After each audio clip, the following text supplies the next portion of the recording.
So, everybody, thanks for joining us today. My name is Ashley Gilbertson. I'm a photographer with Seven, and I freelance for the New York Times. And Renee, you are? Hi. I'm a photo editor at the New York Times and fellow Australian as well. What time is it where you are right now?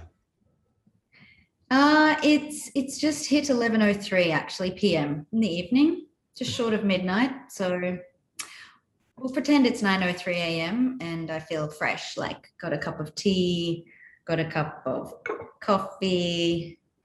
It's like I'm there. Right. You have been working tirelessly on not just my story, but all the stories from Australia. So I appreciate that you're here with us today and that you've been like working your ass off on these stories, this story as we've been doing it at the most ridiculous times. Like Renee would turn up to meetings like 5 a.m. your time.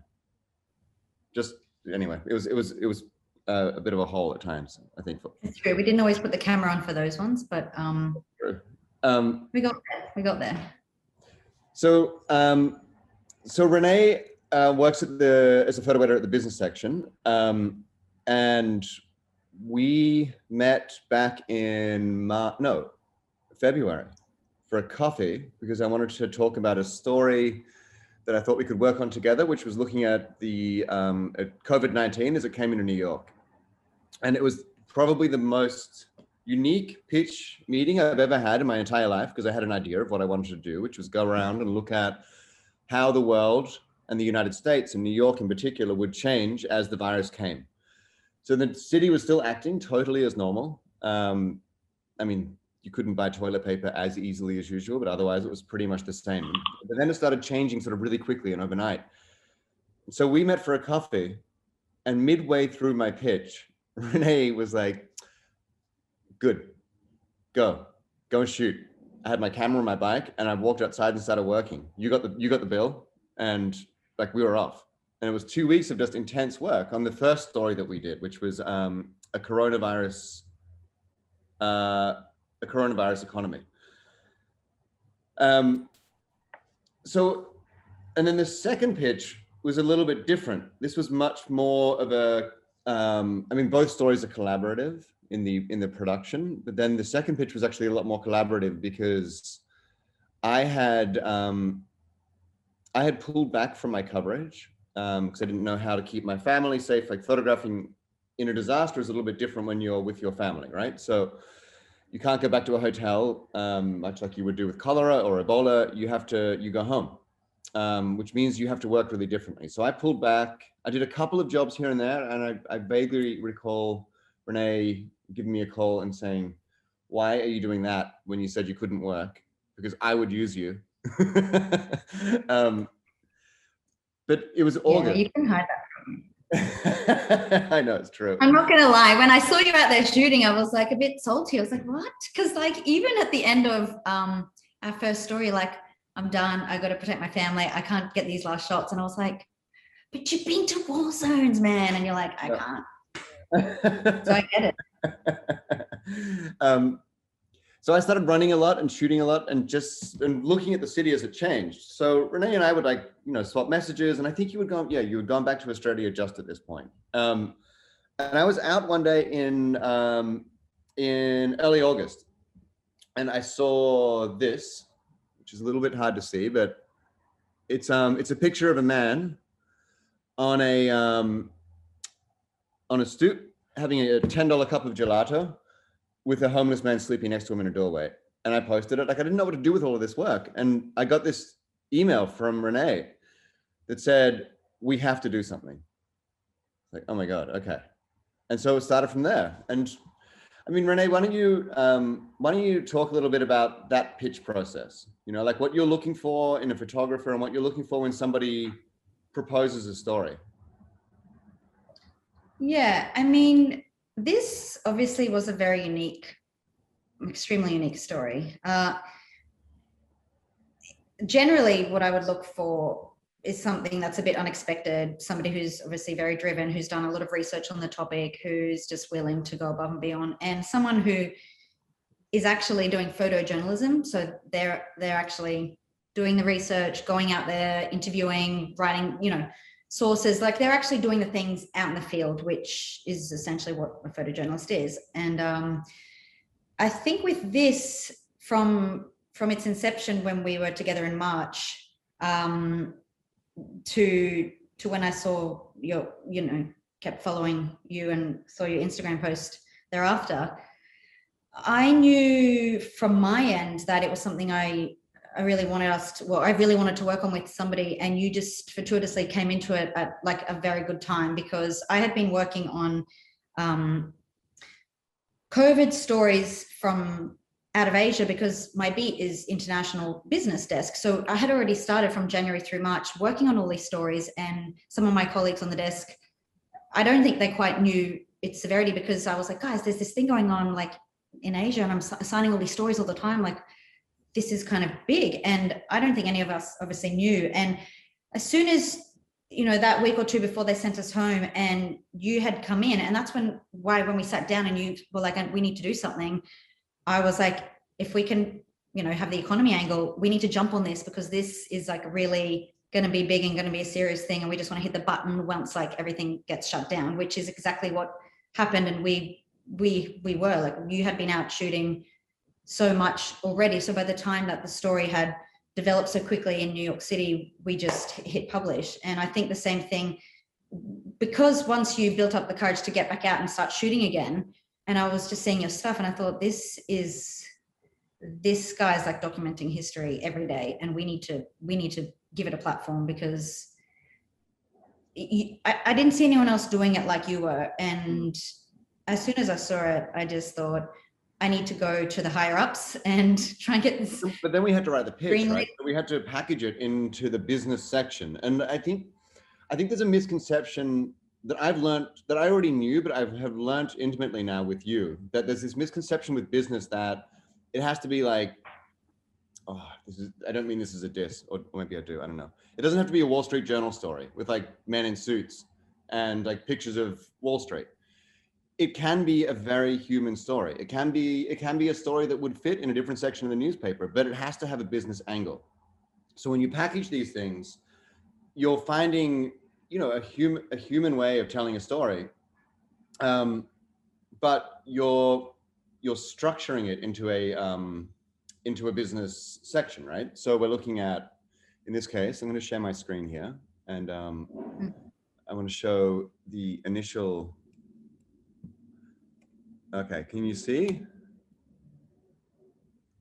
That should be working.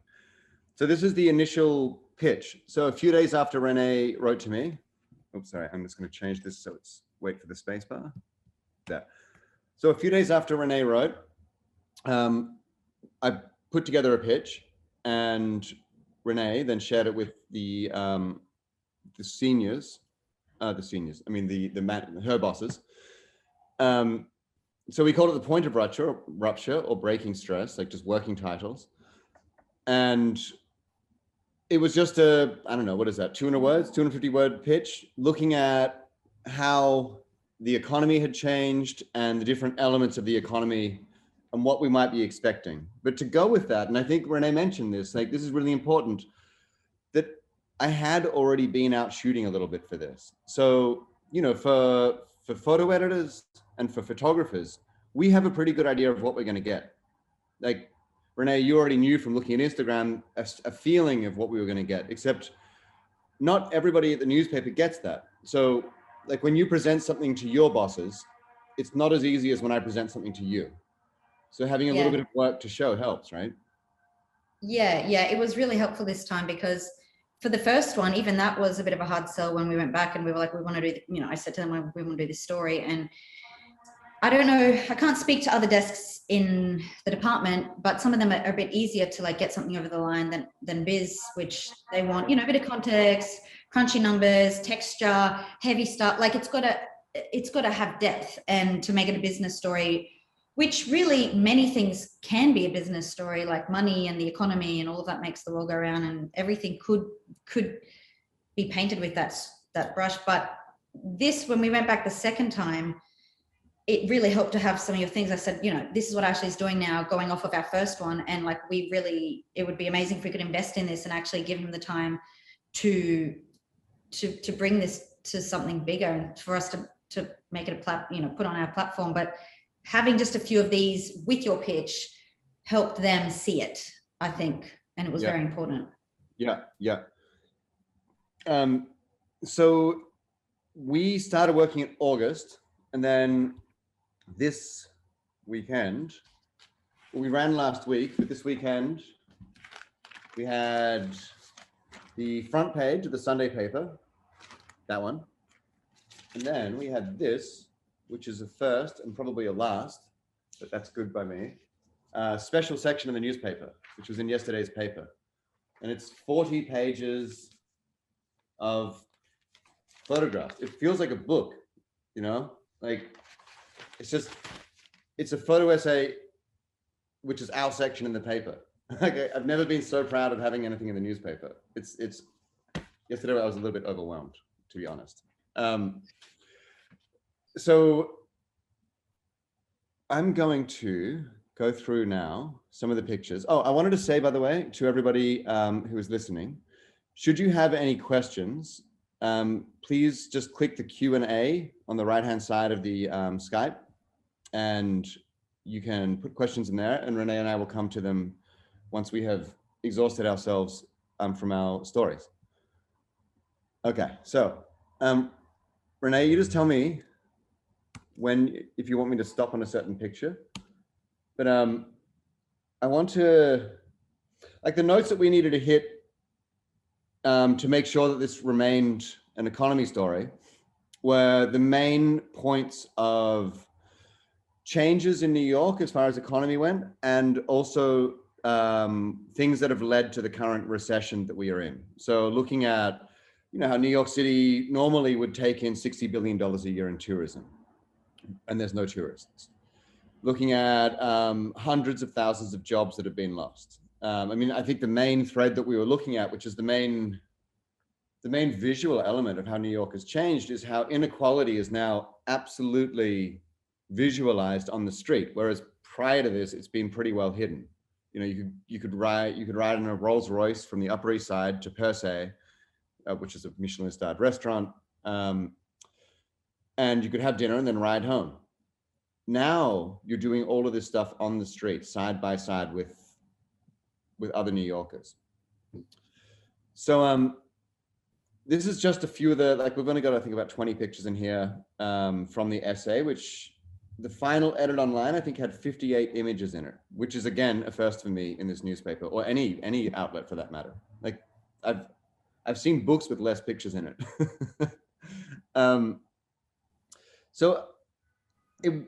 We would choose these particular, we looked at tourism, we looked at inequality. What else do we have in there? Retail, industry, employment or unemployment. And we would shoot and sort of sort things as we were moving through the essay, slowly sort things into these boxes. But then we'd just shoot as well and look for these nuances that represented the city as it was feeling. You know, like this, to me, great photography is how it feels, not how it looks. And so there was these weird things that would happen. Like this is a photograph from 3 blocks away. And it was one night where I woke up at 3 a.m. with a whole bunch of people running up the street outside my house. I live on the Lower East Side. And they were all screaming fire and wearing their pajamas. So I put on, what's it called? Like, not overalls, like a onesie. Overalls. And grabbed a camera and ran outside. And the firefighters thought I was a super, I guess. So they let me climb up on top of this burning building with them. And I made this photograph of them looking at the fire in front of them. It was a massive fire, 2 buildings burnt down. With Midtown New York in the background. And it's images like this that to me is like how the city has felt, you know, like the city is by no means dead.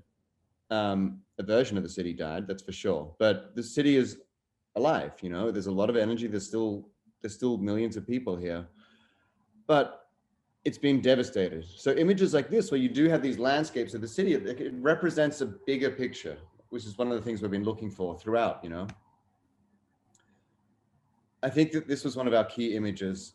And again, like most of this stuff you can't plan for, you know, like this isn't you can plan for some of it. Like you can plan to go to the Fresh Direct warehouse and photograph, you know, the essential workers there who are putting together food packages to send out to New Yorkers after they order, and like literally keeping people alive by keeping them out of supermarkets, keeping them at home. But then there's stuff like this, where we're looking at inequality, and we're looking at a place called Raoul's in Soho, and this is brunch. Raoul's serves like, it's a fancy restaurant in Soho. But right next to it, there's a man going through trash looking for food.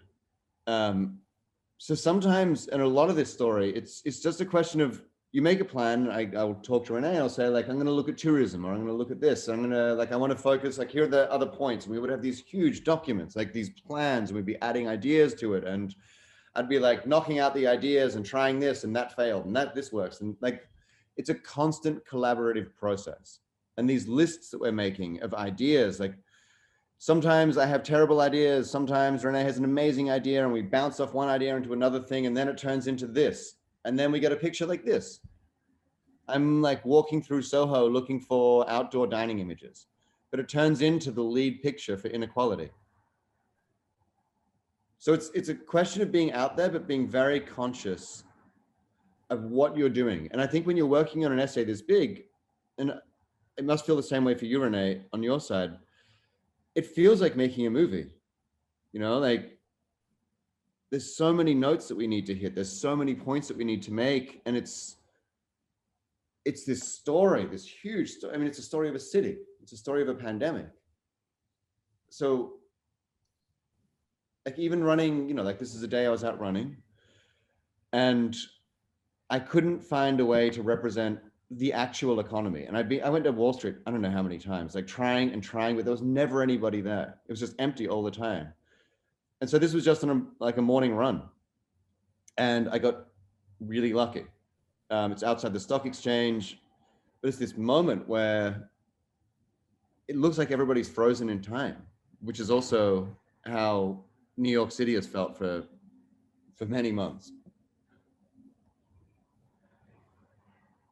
Crime is another big part of what has changed, which is obviously a factor that goes into the economy. So this is one of the pictures. And I remember Ashwin saying, actually one of our editors was saying early on, he's like, I'm really excited to work on this story with you two. It's going to be a shame to lose these pictures that may not have a place. And this is one of the ones that he mentioned. But again, it's the lead picture of crime, because crime is a big factor in economy. You know, like if you look at a place like the Garment District in Midtown Manhattan, the Garment District is moving, and that's partially because of a massive uptick in crime there after the hotels have been repurposed as housing for people coming out of Rikers. This is a picture of a man who overdosed on a bench out on Allen Street, and this was in the crime section. And that is not to say, and I think it's easy to misinterpret something like this. An overdose by itself is not necessarily a crime, that is true. However, this is a crime scene. When police officers find a dead body on the street in the morning, which is what's happening here, it is instantly a crime scene, which it needs to be investigated. So, you know, that also feeds into a bigger picture that we were trying to address in this story, which is city services. So New York, with far less funding than it's had in many, many years, is cutting budgets, whether that is sanitation or whether that is police. It's making it more difficult for the economy to survive and for New Yorkers to get by. This was a fun night. So this is actually great big on the screen because you can see some of the details. So this is a graffiti artist on Broadway in Williamsburg. And when I was with these two guys, they put a ladder up on top of this shop. So this is on the second level. And they climbed up in front of, if you can look in the middle of the picture, there's a police video camera box right in front of the police box. And they just climbed up on their ladder and started painting. I was like, are you guys crazy? Like, why? It's right in front of the police station, and the police station is a block away. And they literally said, nobody cares. And they were absolutely right. Like, what people are getting away with in New York right now and over the last year is remarkable. So this was when the story ran initially online last week. There was a slideshow of images on the front page of the NewYorkTimes.com, which was pretty amazing as well. So this is one of the pictures that I tried. I don't know. I think this is pretty clearly influenced by some of the 1930s depression pictures. But this is a scene from Times Square.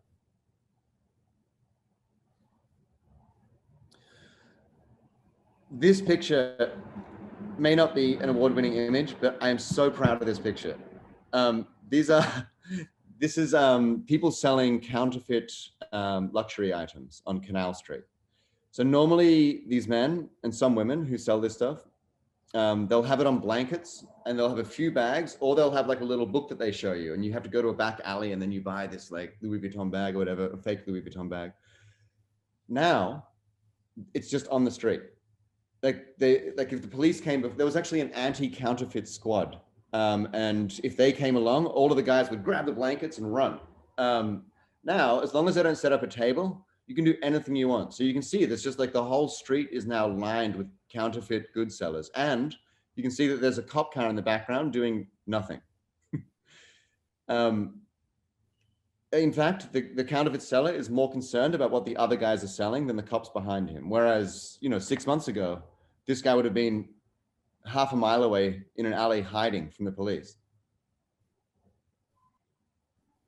Actually, right before we ran the story, I was telling Renee this. I saw a counterfeit bag seller outside a real Louis Vuitton on 57th Street. And I was like, this thing is getting even more brazen than ever. This is a car accident up on the Upper East Side with a woman and a poodle looking at the police truck trying to drag the car out of the intersection.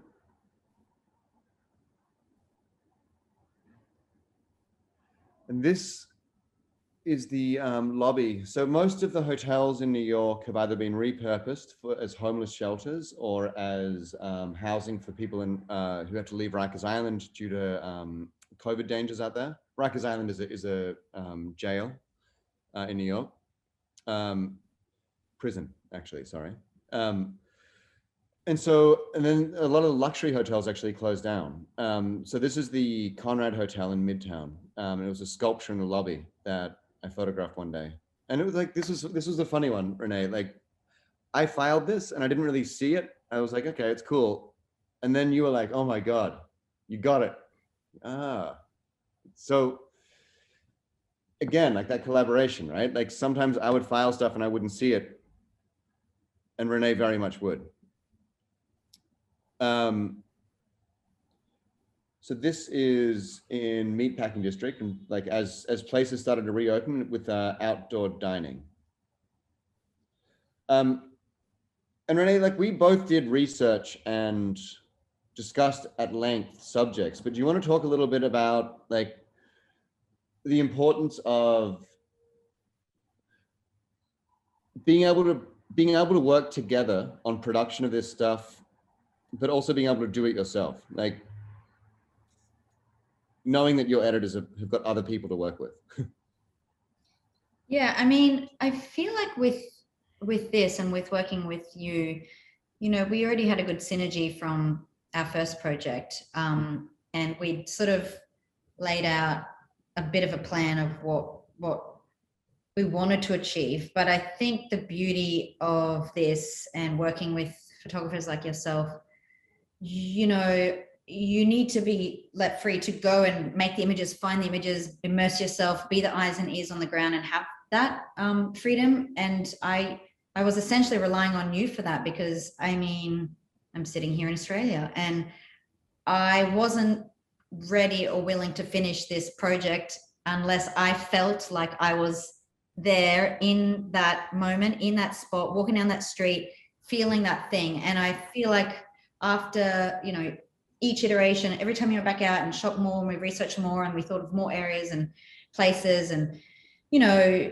you were just relentless with your pursuit of the task, and you just kept coming back with more images, and it just blew me away. And I feel like each time we came back with more and we didn't edit, or I sat with them for a while, or I showed some of them to, you know, some of the gang, and they were like, wow, can he pursue that storyline a bit more, or we might not go that way, we'll go this way. I feel like we kept refining it as time went on, but, you know, each time you went out, you came back with like crazier stuff, and I couldn't wrap my head around it. And I live in New York, and I left peak pandemic, so I knew what wacky stuff was going on, but I wanted to be able to include images that people around the world who were not in New York City or anywhere with like this level of pandemic could actually see and realize how like apocalyptic it was. Like it was crazy. Right. And like, I think that's the thing, like us trying to, like, and that was a really interesting thing that we were talking about yesterday. And even on one of the calls that we had. So Renee's obviously in Australia and I'm here. So creating this document for a New Yorker who knows the city, you know, intimately, and showing you how this looks. Like, you're my first audience, right? Like showing you how this looks, and you telling me like, you gotta go, like, I don't care how you feel about Staten Island, you need to go there. Or like, you need more from the Bronx, or more from here or there. Like, let's broaden this out a little bit. And even in the edits, you know, like we'd be looking at certain images, and there'd be like a lot of Brooklyn pictures, but there wasn't a picture that like showed a more universal Brooklyn experience, let's say. And so we'd like find that picture and add that into the essay. So I think that like going through it, and like me being so, most editors that I work with say like, will remind me like not to get lost in the weeds, and like your eye is on the bigger picture. And this was exactly the opposite. This was like, get into the swamp and get lost. But like, I would always have you there as an anchor to pull me back into this. Like, okay, like now you've definitely got retail, but you've screwed up industrial production. So like, get your ass to garment district, and well, you wouldn't say that, but you would say like, let's try garment district, let's try food, let's try Queens. This is Times Square during rush hour in the morning. I love that one on the homepage. Oh my God, this was crazy. This is one of the historic hotels in Midtown, just behind Grand Central Station, Grand Central Terminal, and it's called the Roosevelt Hotel. It's been there for a long time. It is no longer there. It is there as a building. It's likely to be knocked down and turned into another one of these like toothpick skyscrapers. But this is the top floor of the hotel that felt almost exactly like I imagine The Shining with Jack Nicholson. There was no guests. There were a few guests left in the hotel, but the hotel shut down 2 days later, forever. And for some reason, the elevators would remain open on the top floor. The chandeliers are out and breaking. You can see like those weird burn marks from those lights being on for so long, for so many years in the ceiling. And then there'd be like some of the guest room doors, former guest room doors, would be open, and there'd be like stuff left behind. Like, I remember, I mean, that's the other thing with these stories. And like, I don't know if other photographers are like this. I can only speak for myself, but like, I would come back after some of these days and I might be freaked out, or I might be emotional about some of this stuff. And so editors that I love working with will back you up on that. It's not just production of the story. It's not just like, you need more of this or more of that. It's also like, okay, you're doing this story for months, and it's not always the easiest of times. So it's not, sometimes it's like, all right, like I need to listen to this photographer complain a little bit and feel better, and then he'll get back out there tomorrow. or I tell him, get a good night's sleep, you'll feel better. I mean, some days, you know, it was just wacky because some days you'd be texting me and I had just finished like my 9-10 hour shift and it was like 5 a.m. and I was delirious, like my brain was fried and I was about to crash when I go to bed, 6 a.m. And you were like wired, you'd just been out shooting and you were like wanting moral support or wanting to talk, like send me like 10 photos, and be like, what do you think of these? What do you think of these? And I'm like, the photos were amazing, but my brain cells were fried. And I was like, oh my God. But I was like, no, you got to rally. You're going to reply to him and you're going to be his person. And like some days I was like, what did I just tell him? I'd wake up 5 hours later and I'd be like, what did I just tell Ashley? Because what's he doing now? Like everything was a bit out of work. And then some days it'd be like Christmas or I'd be at the beach and you'd send me some other thing. I'd be editing and I'd be like, oh my God, like he's like in the hospital. Like we had to cover the hospital. That was another whole sector that, you know. That's right. That was, and that was really important. Yeah, I forgot about that. Like we realized, I think we were 3 months into the essay at that point, and we were looking at all these pictures. This is actually, they're just for the record, these are real giraffes at the Bronx Zoo.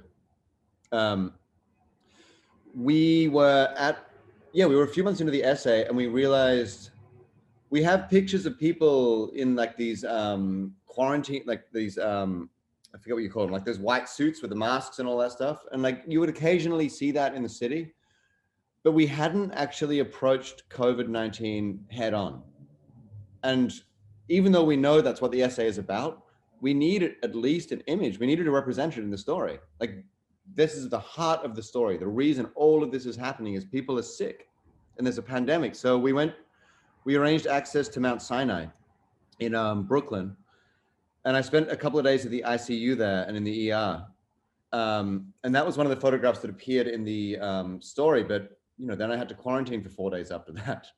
And I think I texted you a lot during that time because I had to be like stuck in my apartment, isolated, which was pretty weird. This was a city, this is one of the city service images. And it was city testing for COVID-19.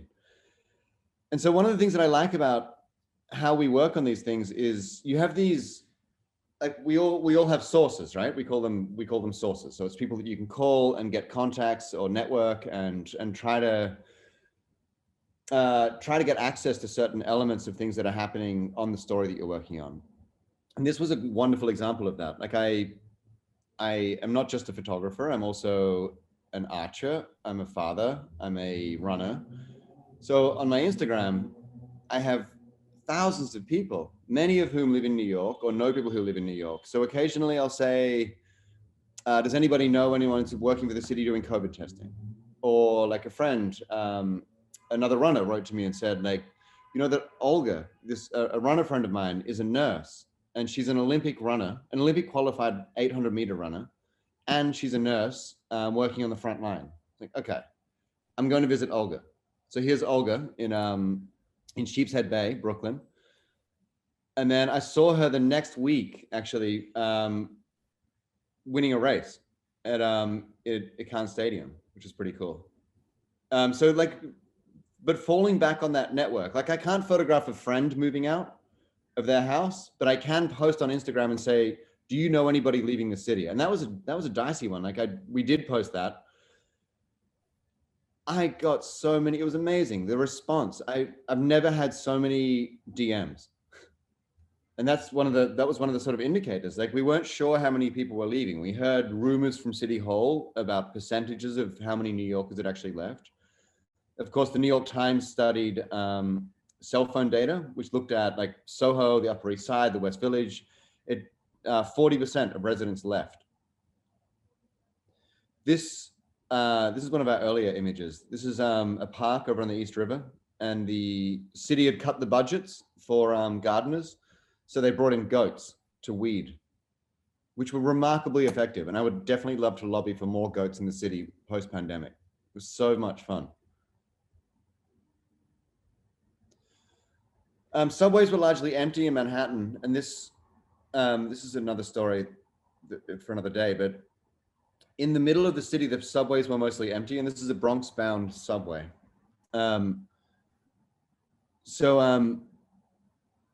but the thing is, once you would actually get out to the outer boroughs, you know, to like the end of the lines, whether you were in East New York, whether you were in the Bronx or out way up, like out in Corona, Queens, the further you would get out, the busier the subways were. So the subways closed from midnight to 5 a.m. every night for disinfecting and sanitation. But the people that we were taking the subways away from were the people who most needed them, and the essential workers who were keeping like the backbone of New York City, the spine, the people who actually keep the city running. So this was an example of what it looks like in Manhattan. But then, like, I was out photographing daylight. It's so weird. Like, I say we were out shooting because it feels like that, but you were in Australia. But we were out shooting in the Bronx, day laborers. And I remember taking the first train up there at 5 a.m. and it was packed. It's like, what on earth is going on? And I realized, like, these are people who need to take the subway.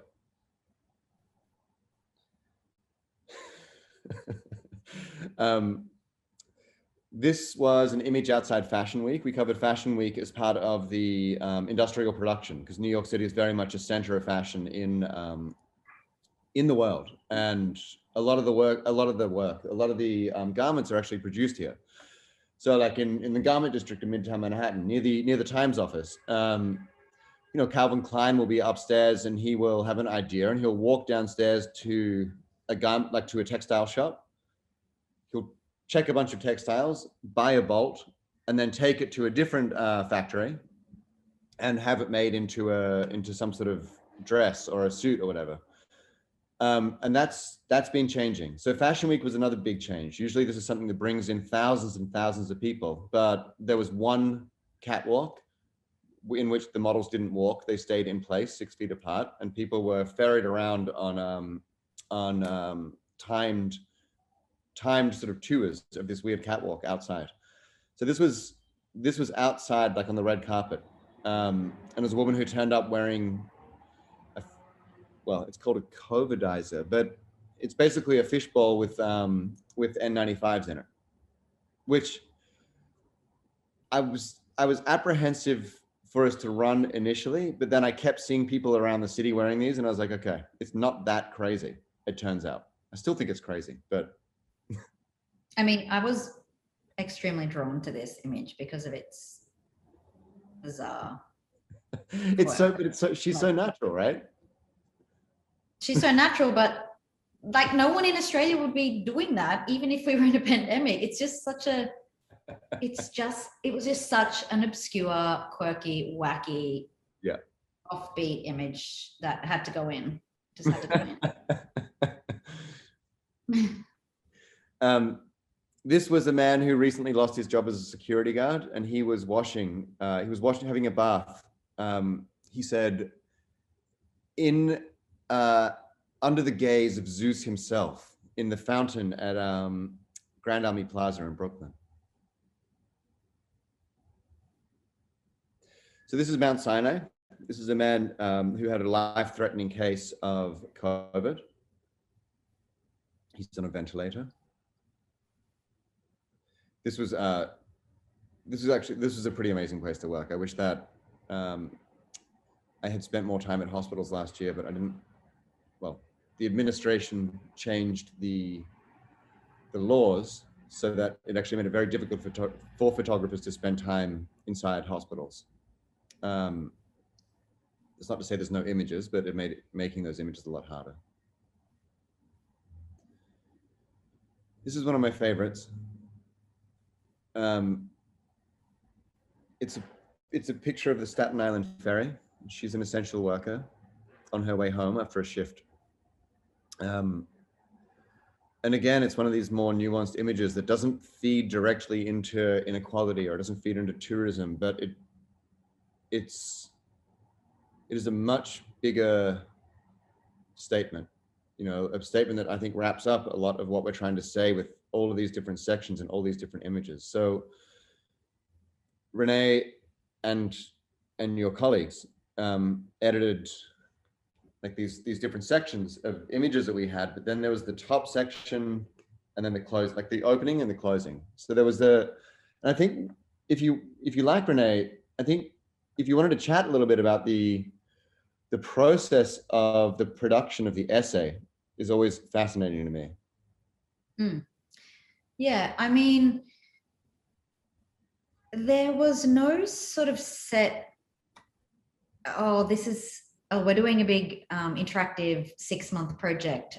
Here's the template, let's open that up, and this is how we do it at the New York Times. It was none of that. It was like, I'd chat to my bosses, like photo bosses and business desk bosses, and we'd jump on calls with Ashley, and then they'd sort of say, like, let's sort of get the nuts and bolts. Let's sort of figure out like what points we want to hit, what we want to say. Then let's get it into a Google Doc. Let's get our thoughts down. And then Renee go off like for weeks and weeks and look at all like hundreds and hundreds of images. I'd take the laptop with me everywhere, to the beach, to anywhere you could think of. I was there looking through the images and on the phone, wherever I could, and just going back to them in my mind, but then back to this Google Doc to think, well, what's important? What do we want to say? Like we can't have everything, and you don't want it to be too diluted, but then you kind of don't want to go, you know, it needs to be structured. So then I'd get my thoughts down onto paper, but then there were just so many layers and levels of, we'd get on calls all together, and then a few, you know, we had our core team, and then we'd discuss and bounce ideas and throw a few thoughts in. And then it sort of slowly started to expand a little bit as we got a designer on board, and then, you know, print designer, a digital designer, then, you know, Nelson's reporting, and it sort of grew, and everyone would throw in their thoughts, and it kind of like not snowballed, but it evolved to what it is now. But like there was a day that you and I were on a call that was so amazing, like because everybody brought something to it. That was like when Nelson started reporting, and when he started writing and dropping the text in, it was really moving, and it took this different form. And like Nak would look at the images and say, like, have you thought about doing this? And like stuff that we hadn't even considered, you know, like Fashion Week was our idea, and it was brilliant. It was such a good idea. So everybody would bring, like, all these different collaborators would bring something else to it. But I remember there was a day where you, me, and Nak had been going through and like wrangling this edit, and there were moments that I was really upset, and like you would say, like, Ash, you looked at these pictures and you were supposed to cut a bunch of them out, and instead you added 10. What are you doing to me? And we wouldn't fight, of course, but we would discuss, like, if we have to lose one, what is it? And blah, like there was a hard part of it, and we got to a point where we were close to a final edit, and it was almost there. And then Megan Luram, who was the director of photography at the Times, came onto one of the calls, and she moved a couple of pictures around, and somehow, like, to me, that was just I'll never forget the day, because something just snapped into place. Like, she hadn't seen the edits that we had been making up until that point, and she moved these pictures around. Some ideas were in there, and it was just the whole jigsaw just like fell into place, and we saw this picture. And I remember you sent me a layout that night from Rebecca Lieberman, the designer. And you said, okay, have a look at this and send any critiques or ideas. And so I opened it was late at night. I was in bed. I opened the link, and I was like, started taking notes of like, oh, we should do this, and maybe have we thought about this? And I was like, wait, the text is here. This jigsaw that is now in place is here. And I remember I just lay in bed crying. I was like, there's a point at which I don't like the work that I'm doing when I'm producing it. I don't like the work that I've done once it's published, but there's a point in the middle where it's something that I'm proud of. And that night I was like, what have we made? It was magic, you know? It was like, to me, that day was amazing. Like it was one of the greatest examples of how it works when we collaborate. Yeah, and I have to say, to that point, we normally, I mean, I can't speak for every other photo editor or desk, but we wouldn't normally have a photographer so heavily involved with the edit, and we would normally do a lot of that ourselves, and maybe, just maybe, show it to you. But generally, for 90% of the editing process, you know, photographers submit photos, we editors go through them, bounce them around with a few other colleagues, and publish the work. But, you know, I think you were vital to this process, and we absolutely needed your insight, because we could have sat there and just chop and like ditched half of these and be like, well, what's that, or where's this, and what's this, and and we're going off like, what's the stronger image, what do we feel? But then you gave so much context to some of these images, and you did fight for some of them, and you put a good case for that. We were like, oh yeah, right, like this guy's like, this image has to stay in. And I think you knew when to just like admit defeat, that some of them were going to be cut, and pick your battles, and some of them you fought for, and some of them I fought for. Like, that time that we had to get it down from 70 or 80 to 50, and God, we were terrible at that. And then you added 10 more in, and I was like, what? And then I took them out, and then we presented it to everybody else, and they're like, you guys still need to lose another 15 photos. And we were like, oh yeah, I guess we just like substituted them. So we were a bit naughty with that, but it was a bit indulgent. Like, I just loved so many that I had to leave it, come back to it. That's why it was helpful when Megan Lauren came on and had a look, because she wasn't part of it thick in the weeds for months and months, and she could just come in and look at things, and it was super helpful to have her and Narc part of that process. Yeah, totally. And it should be said, like, we made well over 50,000 raw images for this. The final edit that Paul Renee had to look at was like actual filed images that we put into the system at the New York Times was 800 pictures. Like, okay, normal assignment, like if Renee calls me and says like, go down to Wall Street and take some pictures because like the jobs report's coming out, I'll file what, 5, maybe 6. So 800 finals on one story. I've done books with less finals than that. I mean, and they were your finals. They weren't even like the outtakes that you were sending hundreds and hundreds of, like hundreds. And then we had to divide them up, or at least, we had to divide them into like sections of, just to make sense of what speaks to what theme. And that in itself took a while. And then you had ones that dropped off, and then we'd bring the outtakes back in, and we'd be like, oh, but this one was so strong, but no. And even up until like the day before, 1 or 2 that we thought were going to stay in, they left. I know. At that point I was resigned. As long as we kept the opening and closing, I was okay. Oh, which we should also, as long as we had a few photos in there. This was a, like we talked about these 2 images a lot. So the final 2 images in the online, well, in the essay, we bounced between this, which is an image of the Matisse painting of the dance at MoMA. And this is in the days immediately following the museum's reopening. So it was timed entry. There were very few people actually going through it. And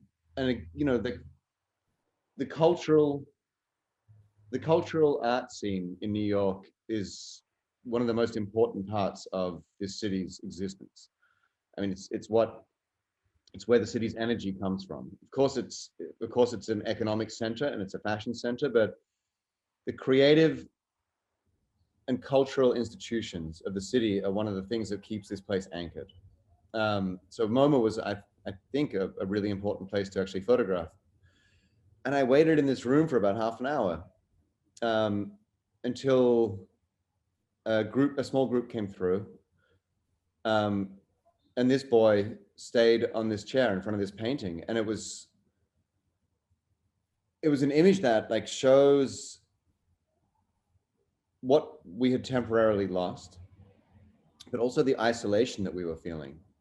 And I love it. Like, I think it's so representative of a much larger feeling that we have had as New Yorkers, and not just New Yorkers, but the world. And that's one of the things that we've tried to look at in this. Like, this is not just a New York story. This is a global pandemic. So as far as like large metropolises, I don't think that these pictures would be that different. There'd be different people in different backgrounds, sure, but I think the feeling would be quite similar in a lot of cities in the world. So this was the second last picture, but it kept jumping into the last picture because this was the last image that we ended up using. And this is a picture that I made of, he's actually an opera singer, Dominican-American opera singer called Nicholas Lagasse. And this was a day on the Brooklyn Bridge. And for anybody who's not in New York, or even New Yorkers who are on this call, The Brooklyn Bridge is usually packed with tourists. So as a runner or as a cyclist, or even as like a dude walking over to Brooklyn, I totally avoid the Brooklyn Bridge because there's so many tourists. It's a nightmare. But through the pandemic, I've been over this bridge so many times, and many, many times it's just been me.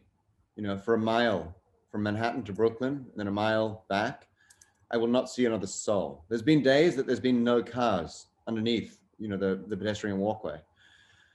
And it's a trip. Like it's a totally different world. And this was one of the days that I was riding back from Brooklyn after shooting, and the bridge was totally empty. And I came to the second pylon on the Manhattan side. And as I turned into it, I saw these two dancing, and I like pulled my bike to a stop and started taking photographs. And then I took Nicholas's name and his partner's name and his number. I always take people's names, number, and email. And asked if I could take more pictures. And it was this moment where it seemed like there was no pandemic, and it seemed like there was nothing else in the world. It was just these two people together. And I hadn't seen that in so many months. This intimacy and this, they will dance no matter what. And so I called him later. I think I came back that night, Renee. That was this is one of the nights, because when I made this picture, I knew that this was the last picture in the image, in the essay. I was like, I'm still got months to shoot this, but this is it. Like, this to me is it. These are the people who will bring New York City back. Like, this city is not. Were you relieved? Were you relieved when it was in my edit? So relieved. But I think like that night I got off because I called Nicholas and interviewed him later on once he had finished dancing. And I said, what were you doing? And he said, well, I haven't danced. He said, as a creative, I can't express very well how I feel with words, but I can express it in dance. And I've always danced to see how I'm responding to things around me. And he said that God, it's hard, it's crazy. It's like still emotional. It's funny. He said he hadn't danced since March when lockdown started, and this was the first time. I was like, wow, it's an amazing story. And I hung up, and I was writing the caption. I think I was texting you, and I sent you this picture. I was so excited, and I told you the caption. And I think you wrote back like, so how did he feel? I was like, oh my God. I had to call him back. I was like, so how did it feel? He's like, I felt free. It's amazing. It's absolutely amazing. And I feel like, so looking at these two images, like this picture is very much a period. It is the end. But there's no question, or there's no future necessarily in this image. It is a moment in time, whereas this is an image that represents a potential future. It represents hope, which people have. And it represents a resilience that New Yorkers have shown huge amount, or people around the world have shown huge amounts of. And I mean, we were tossing up for a long time on which one of those two to end on. Yeah, I know, it was hard. And I was always lobbying for this, except it was going back and forward. And like, then we would have different people weigh in. Like, some people felt it was a really sad image, and then others felt like it wasn't sad. It was so interesting how all these different people how they responded to it, you know? Because it's hard. It's not an easy essay, right? Like, it is definitely a sad essay. But it's like we wrote in this piece, in the Times Insider, you know, it's a requiem for a city, a version of the city that died. But it is also a love letter to a city that is going to bounce back. It has bounced back through other crises and will bounce back from this one. I know we should get to Q&A, but another big part of what we do is, I mean, for both Renee and I think the paper, right? I mean, you can speak to that better than I can, but it's amplifying the story once we do it. It's not just a question of publishing and then going and drinking coffee all day and forgetting it. Like these stories don't disappear behind you. You have to do everything you possibly can in order to get it seen by the widest amount of people. So one of the things that we did was wrote Times Insider, which is where we explain the process of making this essay and why. So that is an additional layer that can be publicized. We have been doing television interviews and radio interviews to get more viewers. Like we get millions of people, obviously, on the Times website and with subscribers. In print readers. But television and radio is obviously going to get a whole different demographic of people. So trying to sort of spread the story to make sure that, you know, our job as communicators, right? We're doing this, we have a point. We want people to see it. So we have different people that, well, we have our own networks. We have friends like Janie. We have publicists at the Times, and then we get it out as far and wide as we possibly can. So the job certainly doesn't stop once it's published. And the social team. Oh my God, the social team are amazing. Yes. And your stories, you going out doing those stories, I mean, that really gave it a lot of flavor and took us right there to the streets. Like we were there, you were there, I was there. Had you not done that, you know, it's important. It all plays into it. Yeah. Okay, so do we miss anything, Renee, or should we go to questions? Let's go to questions. That'll cover whatever we've missed. Okay. All right. So Sean Pridgeon, hi Sean. He says, please tell me you're doing a book with a larger selection. Yes, we're doing a book, and Renee will be involved in that. That's happening. Michelle asks, greeting from Barcelona, in reference to the photo selection, how do you go about that? Ashley, did you submit a final selection at the end of the 6 months, or did you periodically meet every couple of weeks or months and strategize selecting photos together? Renee. We basically, well, it started off maybe every few weeks, but actually not. Ashley was my new husband. We were texting all the time, every day, every night, all through the day and night. Yeah. And I saw him more than most people, but he was on the other side of the world. And then in the last few weeks, we were meeting consistently every day with a broader team of maybe like 6 or 7 on Zoom calls and massaging it and coming back and going back and going back. And when I was meant to be sleeping, I was doing this. And it was like huge effort towards the end. But even at the end, Ashley's like, I'll just go out and get one more photo, shall I? Just shoot one more little Don't shoot anything else. It was nonstop. Like 3 days before production, we were like, oh my God, maybe I should go get the vaccination centers. Like, there's no way they're right. Yep. Like we were all over it, nonstop. Shady wants to know how many of these images were taken while running. I don't know, maybe 30 or 40%, a lot. But I run a lot, you know, you see a lot when you run. And there's certain places that I would go back to. Like I would see something while I was running, I would take a couple of pictures, and then I would go back and spend a few hours there, especially when you need to develop relationships with people. Why in black and white? I would love to know why you accepted it in black and white, Renee, but I will say I shot it in black and white because the city is really beautiful, and New Yorkers, even in a pandemic, are very stylish and cool. And a lot of these situations are shot at times of day in which the light is quite beautiful. Like if you think of that Times Square image, which is very dark, all of those billboards, reds and blues and yellows, and the sky is gray, and the steam coming out from the street is going to be backlit with the green, and it's amazing. It's stunning. It's a postcard. This wasn't a series of postcards. This was a series of like how Times Square felt that morning, not how it looked. And black and white gave us an opportunity, or gave me an opportunity at least, to represent the city as it was feeling versus as it was looking. I mean, like imagine the picture of the giraffes at the Bronx Zoo in color. It's a very different image. That said, I don't think we ever talked about color in black and white, Renee. We didn't.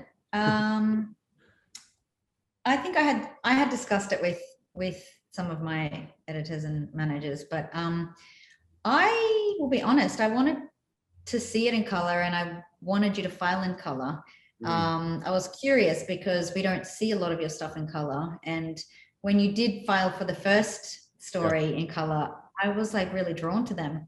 However, you know, after we thought about it and we chatted to a couple of the others, they were like, oh no, this is a black and white essay. And I just thought back to all the old photography, and, you know, maybe some people might say it's a bit art, bit indulgent, bit whatever. But like, honestly, this would not, I personally don't think would have had the same impact or feel or heaviness as it does, I don't think, as with the black and white images. It almost like takes away, like like removing the color, you're just like looking at the scene and you're like, oh, holy shit, like this is bad. Oh, this is crazy. I feel the same way. Like the picture of the man selling the counterfeit goods on Canal Street. Like that would be wild colors, and you would never look at the guy's expression, and the guy's expression looking off to the side leads you immediately to the police car, and then that draws you down to the two kids in the stroller. Like that in black and white works, and you see all of the reactions and the feelings of people in it. Whereas I don't see it as quickly, let's say, in color. But I definitely felt like you gave me a pass on this one to do it in black and white. Maybe I never asked because I didn't want the color question to even come into it, but so thank you. Yeah, totally. New York's a city of contrasts on a normal day. How do you think living through and making photographs during the pandemic has impacted you, and will this surreal time influence your work moving forward? Very much. It will influence my work going forward. And how do I think living through and making photographs has impacted you? So it's the same answer actually to both of those questions, which is really weird, and I didn't expect this to happen. I've lived here for 18 years, since 2003. Yeah. And I've always had a sort of love-hate relationship with the city. It's crazy and it's wonderful and it's creative and it's rich and it's poor, and it's like all of these social structures and systems that we have in place to try to help the vulnerable have always been so tenuous. And that's one of the things that we've seen broken by the pandemic. But this year, you know, like I've never spent a whole year in the same place since I was an adult, since I was an 18-year-old. Like I've always, you know, like my son lives here in New York, and I've lived here for a long time, but I've always spent at least half of my time away, or up to half of my time, let's say. And so like Ron Haviv, my friend at the agency, he used to say to me, like, New York's a great place if you can get out. And he's a born and raised New Yorker. And to me, that always clicked. It always made sense. Like, I always loved coming back to New York. But this year, being stuck here and really investing in the city as a photographer, as a storyteller, I fell in love with it. Like, I fell head over heels in love with the city, and I didn't get this before, you know. And I think that what I'm seeing or what I'm experiencing on the streets is these micro communities of people that I didn't realize I could rely on. Now they exist, and you see this in the images, you know, like these small communities of people relying on each other, and that's a really beautiful thing. And while our vulnerabilities have been exposed by the pandemic, so have our strengths. So moving forward, you know, I'm not leaving. Renee's coming back. You know, these communities that exist. I mean, look, I fell in love with the city. I didn't think that was going to happen. Here we are. And you can see that in the images. And I could feel that every single day that you mustered up the guts and the energy and the courage to go out nonstop. And I could feel it every day. I mean, this was a guy who was like obsessed with the thing. And it was just like, here are some more. here are some more. And I thought, oh, like, we've got thousands. There's no more this guy could actually capture. But then every day you'd be like, I've just uploaded just like another 50. Just if you want to look at them, there's just like another 100 here.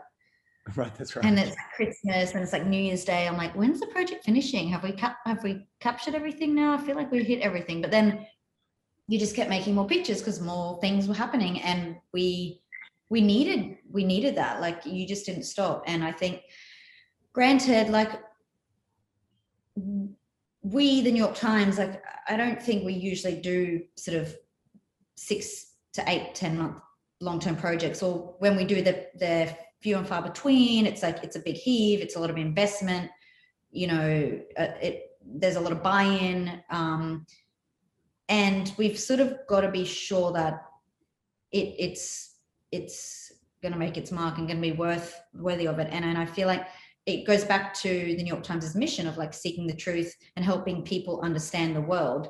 These images do that.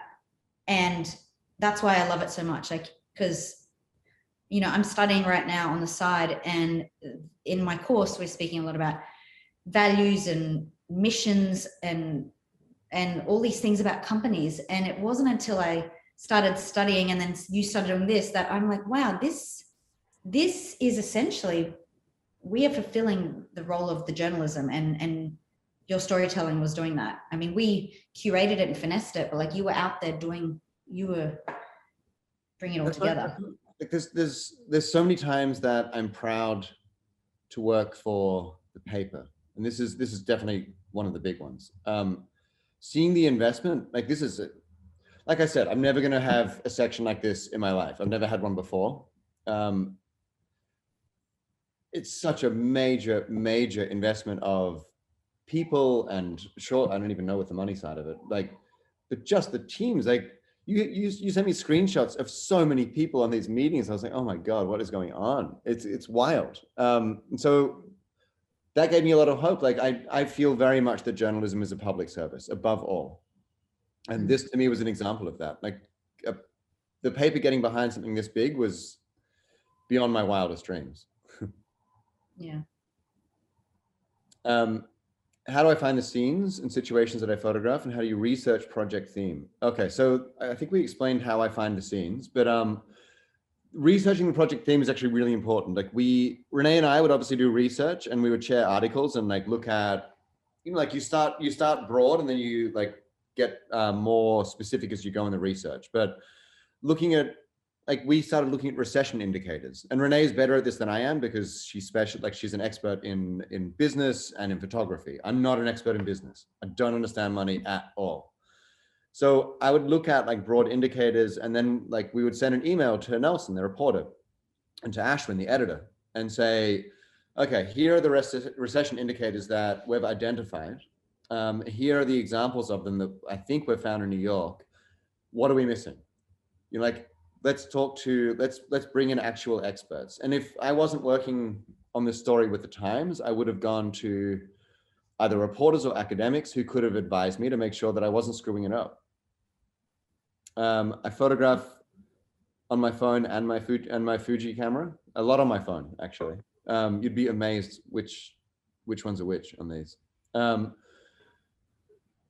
I do engage with my street subjects and talk to them. Sometimes, not always. Sometimes they want to sort of chase me off a little bit, but not usually.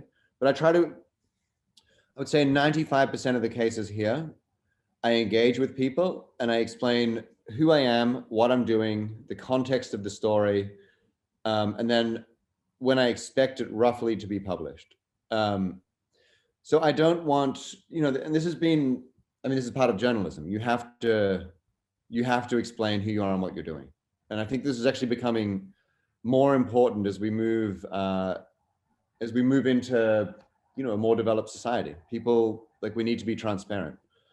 I mean, I was doing that on January 6th at the Capitol, which apparently not everybody was doing, and I was fine with it. But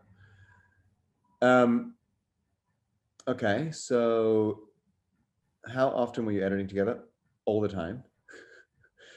Can I speak more about how I interacted? I just did. It is more complicated during a pandemic, but I was always wearing a mask. I would always keep a distance. And so yes, it's more complicated, except people want to share generally. And so sometimes people would say like, can I see the picture first? And I'd say, no, we have a policy that we can't do that. But I can promise you, like, I will represent you as I've seen you on the street, and the story. I'm not trying to slam anybody or hurt anybody. I'm trying to represent things as I see them. So if you're honest, it's not that much of a struggle, but it is a bit of a struggle behind a mask. And normally I would like write on I would write in a notepad. Like my normal strategy would be writing in a notepad like the name, and then I would show the subject, their name and their age and the phone number and the email and any sort of contextual information that I could. I would show them that and say, is this all correct? And then I would text them later on and double check. That I couldn't do this time, because then you're getting, within a couple of feet of people. So I would have to get minimal information, and then I could telephone them later and interview them and double check all the spellings. Ballpark ratio of images shot that made it into the project. 10% of images that I filed made it into the project. No, 8%. I determined prior to shooting for black and white, yes.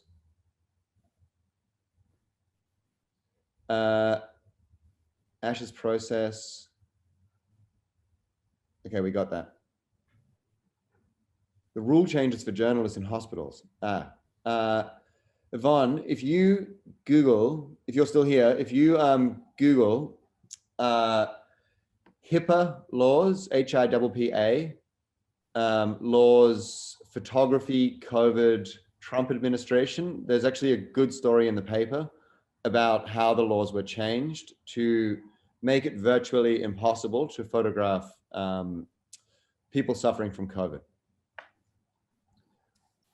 Yes, there's a book coming up. I'll start working on that after a good sleep.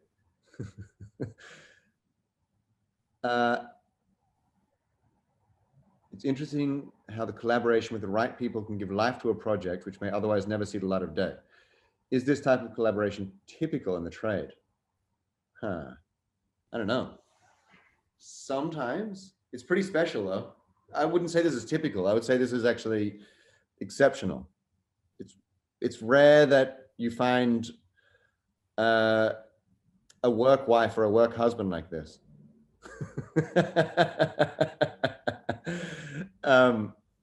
Maybe it's the Australian thing. It could be the Australian thing. It's true. It's true. How often do you look for pictures and locations with a narrative you'd like to convey versus instances where you find a new narrative like Raoul's? I go out with a rough idea. Like I'll say like we're weak in the tourism section of the body of work. And so I'll go out and I'll move into areas that I think represent that. But I'm always looking for other images that are just happening. So it's a question of being very conscious and very in the moment, everywhere you're going. Okay, Amin is asking about a question that does not pertain to this essay in particular, but more to COVID representation in general. I have been wondering about how conscious the decision to try to avoid the ugliest part of the pandemic, which is death, when it comes to photography. It would be great to learn what Ash and Renee think about that and why. I mean, you should also Google HIPAA, Trump administration, photography. And I think that you will get a better sense of that. I agree with you. That's been, actually one of my favorite pictures, this is crazy. One of the strongest pictures that I've seen from New York City during the pandemic is from another runner who's also a photo editor at the Journal, Megan Peterson. And she shot a picture and posted it on Instagram, which was unfucking believable. It was so powerful. And it was a picture that she shot, I think she was over the street. It was a cemetery and people were burying a casket, and the whole family was outside the fence of the cemetery watching their loved one get buried. And it was such a strong picture. And none of us got it. None of us professional working photographers got it. And I will tell you, I'm not gonna lie, I haven't admitted this to anybody, but I have run past a lot of cemeteries looking at that picture. I didn't see it, she got it. So we've tried, but there's been active attempts to prevent us from doing that. And also, just to add to that question, from a business desk point of view, and in terms of like visuals, we needed to hit all of the notes, but this is a health crisis, but it's also like an economic crisis, and we had to stay true to what the business desk's needs were. So sure, Ashley could have put we could have put 12 or 15 images of hospitals, but we also didn't want to fatigue readers. And we had seen a lot of that this year out of the New York Times, like a lot of amazing stuff, like the stuff out of Italy, amazing, phenomenal. You know, we just sometimes just put one hint or two hints to cover that. And it wasn't that we didn't want to, or you know, of course, this is how it came about. It's a health crisis, but you know, how many of these do we need to see in a project like this? Because it hits so many other areas of society. And I think we needed to focus on all of those and uncover those and unpack those and include them all in there, as well as the hospital scenes and the death and the dying. You kept it really on point with that. And I think that was really, I think that's actually one of the reasons it succeeded as a narrative essay, because like, if I was going too deep into like a certain neighborhood or a certain theme, you would literally say, like, it's not a metro story. It's not a science story.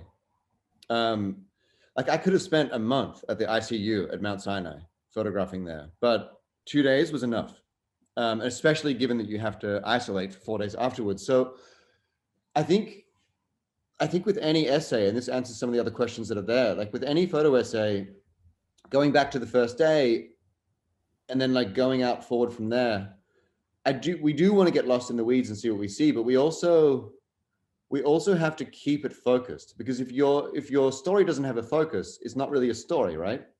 A focused story will have a beginning, a middle, and an end. And that's what we're looking for here. You're structuring it, except we're not structuring it according to a template that we have developed in our minds. We are structuring it according to what we are seeing on the streets. And that's the difficulty of photojournalism, but also the fun of it, because there's so much magic that comes up in the middle and changes the story completely while you're working.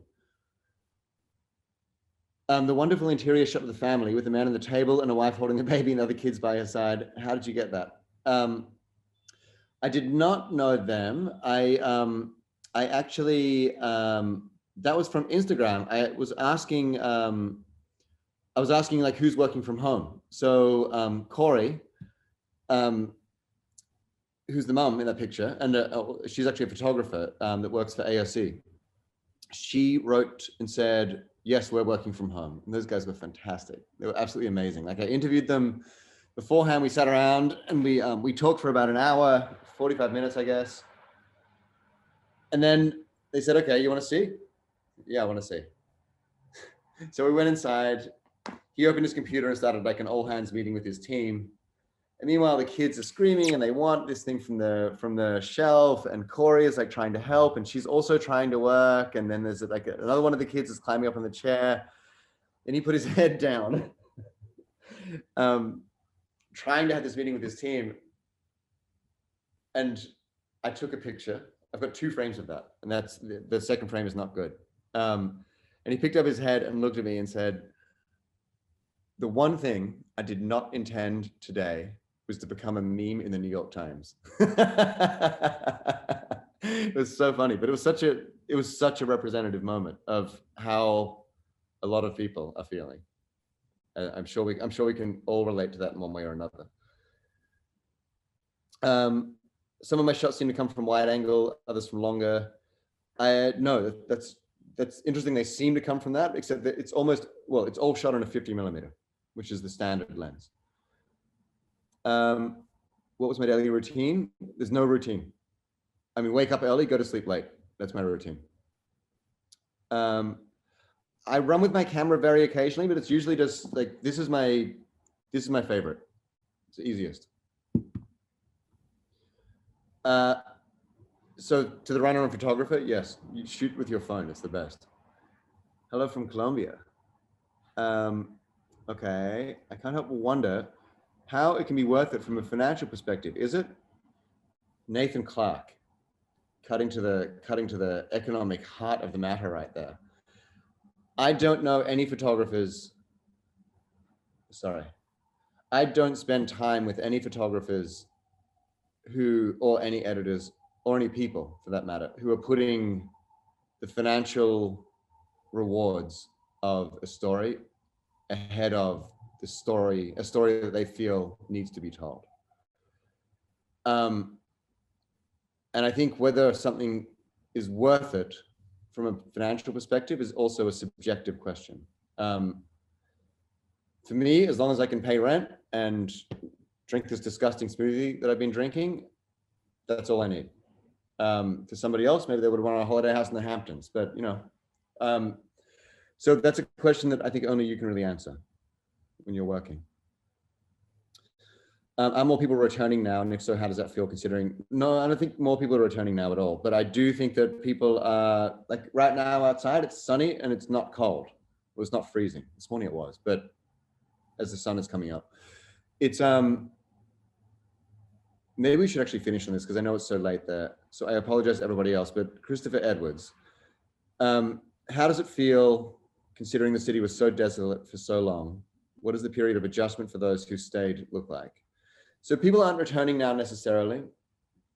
I'm not really seeing that, but people are going outside.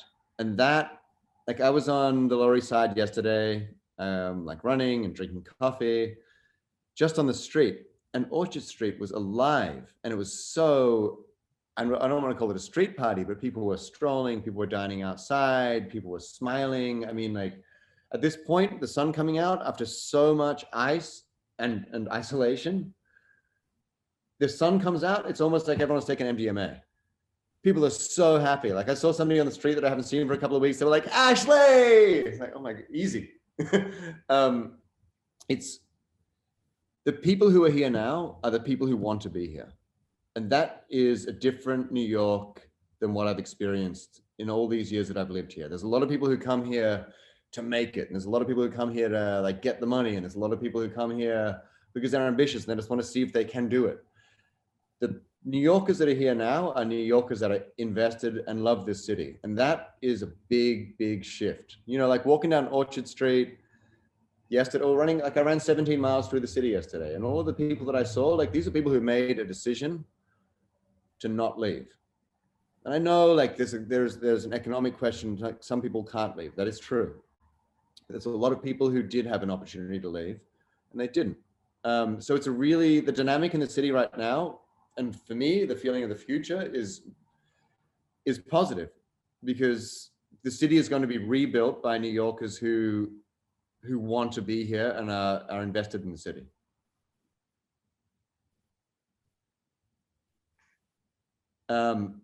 Renee, what do you think? Should we wrap it up there? Yeah, I mean, did you want to answer the last two questions? Oh, there's only two more? Okay. Okay, running and shooting simultaneously, like running and photographing is the same thing. Like this, to me, there's nothing, they're both things that you do and you lose all of the chuff, all of the crap that fills your mind. Like how, like I need to go grocery shopping, I need to pay this bill, or I need to like meet somebody later on. When I'm taking pictures and when I'm running, there is nothing else in the world. There's nothing that I'm thinking about other than that moment. So to me, like there's no separation. Do you have any cases when you couldn't publish the photo because the person didn't agree and there was no model release sign? So we don't use model releases in journalism. And there have certainly been images that I've made where the person has said, like, I would really prefer that you didn't use this picture of me. And I'm not against that, you know, like, okay, if we're talking about like a war crime in Iraq, that is a different story from somebody who's just walking down the street in New York. You know, like there's millions of other people that I can spend a bit of time and make another picture. So I don't need to be, I can be a prick, but I don't have to be a prick all the time. And I also like to think that I can try to be empathetic, you know, like a conversation. If somebody says, don't take my picture, I'll have a reaction to that. But if somebody says, I would prefer that you didn't because I don't even want to go into it, but I just really prefer you didn't, that I respond to. As a documentary photographer in New Yorker, having 2 family members in high-risk category really restrained me on the pandemic. My love for them would not allow me to put myself at risk and possibly expose them to the virus if I became ill. How do you handle challenging personal situations without repressing yourself beyond what feels right for your own development? That was, yeah, Dora, that's been like a tough part of this whole thing, right? Especially with so much uncertainty around the virus. So from March until August, I pretty much exclusively ran around 80 miles a week with my phone and took pictures, because I knew that running I could do safely, and I could witness the city as it changed in a safe manner. By August, it was clear that if I was wearing a high quality mask and taking precautions, that I could work safely, even in some cases inside, as we learned more about the virus. So I think erring on the side of caution, maybe with exception of the ICU. I remember a couple of the nurses at the ICU were like, you've been sick, right? I was like, no. They're like, oh, and you have a child? I was like, yeah. They're like, yeah. Mm-hmm. Okay. Like, why didn't somebody tell me this is that bad? Like, of course it's that dangerous. Anyway, so it was erring on the side of caution and trying to be constantly aware of like developments in the research. That's it. We've answered all of the questions. I think there were actually 2 anonymous ones that you missed, Ash, but I didn't want to. Where? Anonymous attendee. Bring it up, but poor anonymous. They might want their questions answered. Do you have any cases where you couldn't publish the photo? That one? No, for both. If you could go back to the first day of shooting, editing, what advice would you give yourself? Oh.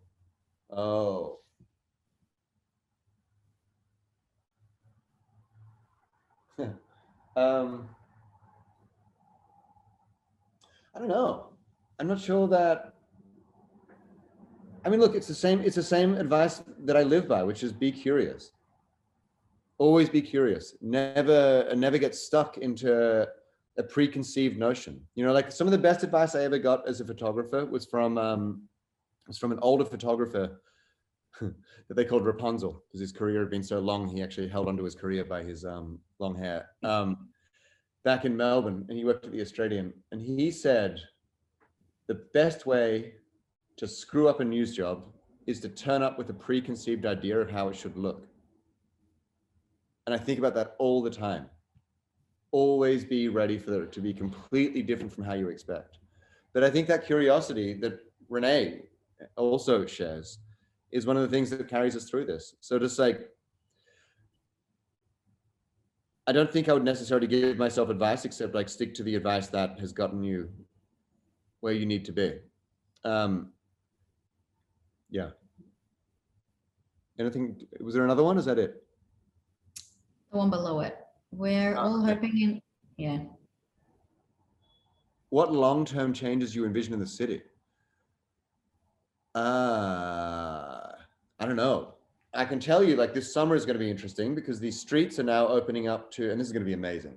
There's so many creatives and artists that are here, and then corporations and private benefactors that are stepping up to fill in the void that the city is unable to fill. So Broadway theaters are going to remain closed, right? There's 108 streets that have been designated as spaces that theater and performance can take place, and they can sell tickets. So if you can imagine, like, I don't know, ballet performance or contemporary theater taking place in the middle of a New York City street, I am dying for summer. I can't wait. Seeing people fight for the city to come back with the outdoor dining as it is, with people actually, like, we've worked out pretty good systems now for work from home and how to be safe and how to have common sense and not spread the virus, hopefully. But with the performances as well, I think it's going to be magic.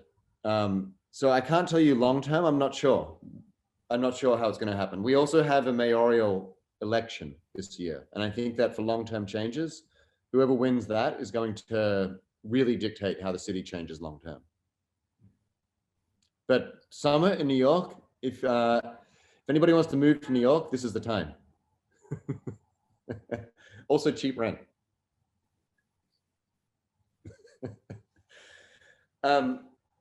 Renee, thank you for joining us, but also thank you for trusting me with this massive body of work. Thank you for all of it and for all the readers in the audience. But yeah, I think the New York Times is very grateful to be able to get this work out there and use our platform, which has great reach globally, to tell this story. So we really appreciate you guys in Seven and giving us, you know, even being able to have this talk, and for everyone who attended. It's been amazing. And I'm glad that we were able to shed some light and talk through the process, because we never do that. So I'm really glad. Thank you for that as well. Of course. All right. I will talk to you very soon, I'm sure. Gianna, thank you. And thank you everybody for coming. Have a great Monday. Happy Monday. Thanks, Gianna.